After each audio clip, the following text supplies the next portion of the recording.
नमस्कार मित्रांनो, लग्नानंतर होईलच प्रेम या मालिकेत आता खूप मोठा ट्विस्ट आपल्याला पाहायला मिळणार आहे.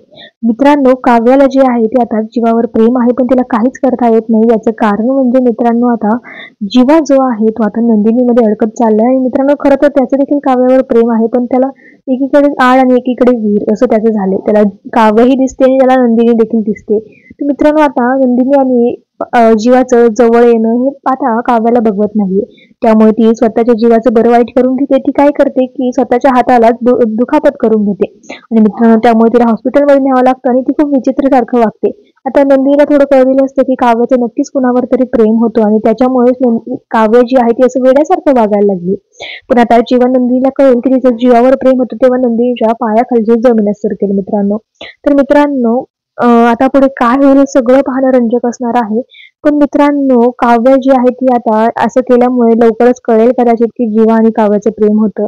पण नंदिनीला यामध्ये खूप मोठा शॉक लागलेला आपल्याला दिसणार आहे. तर तुम्ही हे सगळं पाहण्यासाठी किती उत्सुक आहात हे आम्हाला कमेंटमध्ये कळवायला विसरू नका. धन्यवाद.